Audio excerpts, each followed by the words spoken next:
Hey everyone, Assalamu alaikum. Welcome my dear lovely here, Master House 24. Hey everyone, Assalamu alaikum. Welcome my dear lovely here, Master House 24. I'm Anantar Hussain, English Sir Muhammad Ali Academy.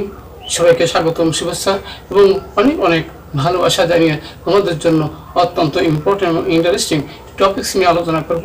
সেই বিষয়টি কি? সেই বিষয়টা হচ্ছে বন্ধুরা Capitalization and punctuation mark. How to use in English grammar. আজকে আমরা সেই বিষয়টি চমৎকারভাবে জানতে পারবো। তোমরা যারা আমার চ্যানেলে নতুন রয়েছো অবশ্যই চ্যানেলটি সাবস্ক্রাইব করবে, আর যারা সাবস্ক্রাইব করছো thank you so much. So no more talk, now go to our whiteboard, try to understand today's lesson punctuation and capital mark, how to use in English grammar. আমাদের ইংরেজি গ্রামারে কিভাবে এটি আমরা use করতে পারি।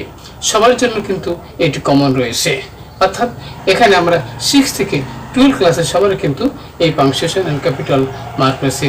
Every language has punctuation mark and capitalization. প্রত্যেকটি ভাষারই কিন্তু পাংচুয়েশন মার্ক ক্যাপিটাল লেটার যেটাকে বলা হয় প্রত্যেকটি ভাষায় রয়েছে, আর ইংলিশ ভাষাও অবশ্যই সেটি রয়েছে। আজকের ভিডিও থেকে আমরা সেই বিষয়টি অবশ্যই জানতে পারবো। So get started. Hello my dear lovely viewers, how to use capitals and punctuation mark in English grammar for SSC, ACC, দাখিল 6 থেকে 12 ক্লাসে যারা রয়েছে সবারই কিন্তু রয়েছে। আমাদের ধারাবাহিক ক্লাস 124 ভিডিওটি। আজকের এই ভিডিও থেকে আমরা যে বিষয়গুলো পাংচুয়েশনের ক্ষেত্রে বা ক্যাপিটাল লেটার ক্ষেত্রে আমরা ইউজ করি সেই বিষয়গুলো কি কি। ইন দিস ভিডিওতে ইউ উইল লার্ন, আজকের এই ভিডিও থেকে তোমরা জানতে পারবে কি how to use interrogation mark, কিভাবে প্রশ্নবোধক চিহ্ন আমরা ইউজ করতে পারি সে বিষয়টি জানতে পারবো। How to use comma and inverted comma, কিভাবে কমা এবং ইনভার্টেড কমা আমরা ইউজ করতে পারি কি কি ক্ষেত্রে সেটি জানতে পারবো।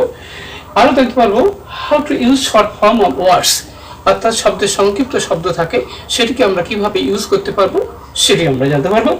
How to use exclamation mark, কিভাবে এক্সক্লেমেশন মার্ক ইউজ করতে হয় সেটি জানবো। And how to use full stop, কীভাবে ফুল স্টপ ইউজ করা হয় আমাদের মনোভাব এক্সপ্রেশন করার জন্য। ওকে, তাহলে প্রথম আমরা দেখতে পাচ্ছি বন্ধুরা সেটা কি, এখানে what's your program after the examination asked Ratul. Nabil said haven't I yet decide, can you suggest any, let's go for a picnic said Ratul, what an excellent idea. এখানে কিন্তু দাড়ি কমা ফুল স্টপ কিছু নেই, তাহলে এটা কিভাবে আমরা ইউজ করব। চলো এবার আমাদের answer to the question number 9 হিসেবে থাকবে যারা এসএসসি তে রয়েছে এবং বিভিন্ন ক্লাসে এই নাম্বার ডিফার হতে পারে। ওকে, তাহলে আমরা লেখা শুরু করব। প্রথমে বন্ধুরা কি দিয়ে আসে, সেন্টেন্সের শুরুতে আমরা জানি কি ক্যাপিটাল লেটার হয়, তাহলে এখানে আমরা ডাব্লিউ বড় হাতে দিলাম। তাহলে এবারে কিন্তু এখানে এস আছে, তাহলে এখানে শর্ট ফর্ম হিসাবে থাকবে। তাহলে হট, এখানে your program, PROGRAM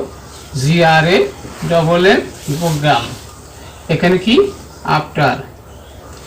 after the কি এক্সামিনেশন। ওকে, প্রশ্নবোধক চিহ্ন কমা ইনভার্টেড কমা বসবে। ওকে, কে বলছিল আস্কড রাতুল, এখানে কি ASKED আস্কড কি রে রাতুল কি জিজ্ঞাসা করেছিল। তাহলে নাবিল বলেছিল কি, তাহলে এখানে বলবো আমরা কি নাবিল এখানে সেড বলেছিল, তাহলে এখানে সেড দিলাম, কমা ইনভার্টেড কমা হবে। ওকে, ন্যারেশন স্পিচের অংশ আমরা জানি। এখানে তাহলে কি হ্যাভেন্ট, তাহলে প্রশ্নবোধক চিহ্ন হিসাবে, তাহলে হ্যাভেন্ট আই মানে কি আমি, ডিসাইড ইয়েট মানে এখনো কি করে নাই, ডিসাইড ডিসাইডেড আমি এখনো সিদ্ধান্ত করে নাই। কার কথা এটা, নাবিল সেড, নাবিল বলেছিল। নেক্সট আমরা যাবো বন্ধুরা সেটা কি, এবার বলছে can you guess, can suggest any, এখানে কি comma inverted comma, can you suggest any প্রশ্নবোধক চিহ্ন। ওকে, তাহলে সে বলছিল কোনো প্রস্তাব দিতে পারো কিনা। ওকে, এবারে আমরা দেখব বন্ধুরা সেটা কি, যে let us go for a picnic say Ratul. তাহলে এখানে আমরা জানি বন্ধুরা সেটা কি, যে লেট কিন্তু সংক্ষিপ্ত শব্দ, তাহলে এখানে এখানে লেটস হবে, অর্থাৎ কমা ইএস হবে। লেটস আস কি go go for a picnic, okay, comma inverted comma, এখানে সে হে রাতুল বলেছিল, ওকে। এবারে আমাদের লাস্টে কিন্তু দেওয়া রয়েছে কি, হোয়াট অ্যান এক্সেলেন্ট আইডিয়া। তাহলে এই সেন্টেন্সটা কি হতে পারে, অবশ্যই এখানে হোয়াট অ্যান এক্সেলেন্ট আইডিয়া রয়েছে, তাহলে সেন্টেন্সটা অবশ্যই আইডেন্টিফাই করতে হবে। তাহলে আমরা লিখবো এখানে কমা ইনভার্টেড কমা, তাহলে এখানে what an excellent idea, okay, comma inverted কমা। তাহলে এখানে আমরা দেখলাম এক্সক্লেমেশন সেন্টেন্সে এক্সক্লেমেশন মার্ক থাকে এবং কমা ইনভার্টেড কমা দেওয়া থাকে। আশা করি আজকের ভিডিও তোমাদের অনেক ভালো লেগেছে। আর কি বিষয়ে ভিডিওতে অবশ্যই কমেন্টস করে জানিয়ে দাও। সবাই সুন্দর এবং সুখী জীবন কামনা করে পরবর্তীতে আবার নতুন বিষয় নিয়ে হাজির হবো। ততক্ষণ সবাই সুন্দর এবং সুখী জীবন কামনা করে এবং ঈদের অগ্রিম নিমন্ত্রণ জানিয়ে এখানে শেষ করছি। আল্লাহ হাফেজ।